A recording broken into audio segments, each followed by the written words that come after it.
everybody. Welcome back to another midweek episode. So our piano at home has a problem. In fact, we've had this problem since before we moved here. See, underneath the keys of our piano are a bunch of kernels of corn. You're like, how in the world do you get a bunch of kernels of corn underneath the keys of your piano? Well, the previous house that we lived at was right next to a cornfield. And one winter, a little furry friend, a mouse, decided to stockpile all of the kernels of corn underneath the keys of our piano. And when we moved here 7.5 years ago, we realized there's something rattling around in here. And when we looked with a flashlight, we could see kernels of corn, and we just left it. For years, we just left it. Until recently, when we decided we're going to tackle this project. We are going to figure out how to get the kernels of corn out of our piano.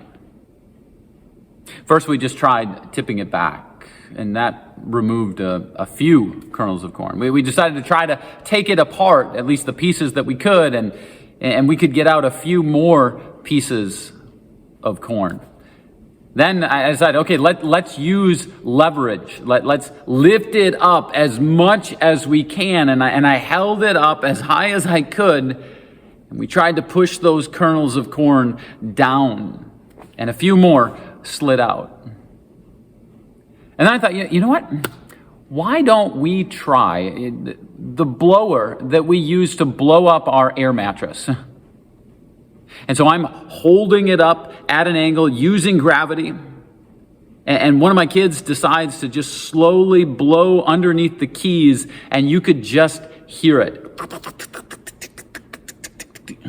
All of these kernels of corn just started to slide out. Like, I can't believe how many kernels of corn were stuck in our piano. But we got them out. At least I think most of them. Why? Because we persevered. Because we stuck with it.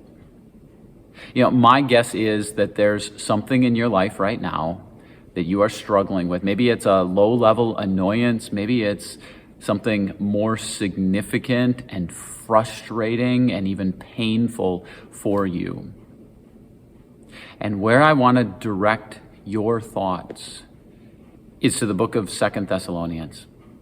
So 2 Thessalonians is written in anticipation of the end times, and it says it's going to get worse before it gets better. And I hate to say that to you right now because there are some things in our world that are a struggle, and it's going to get worse before it gets better. Paul's like, hey, Satan is going to unleash his fury on the world. There's going to be a short time where he is released, but then Jesus overcomes. He says, in the midst of this, what do you need to do? Where does your mind need to be directed? This is 2 Thessalonians chapter 3, verse 5. He says, may the Lord direct your hearts toward two things.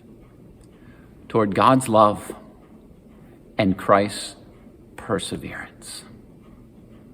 God's love for you and Christ's perseverance.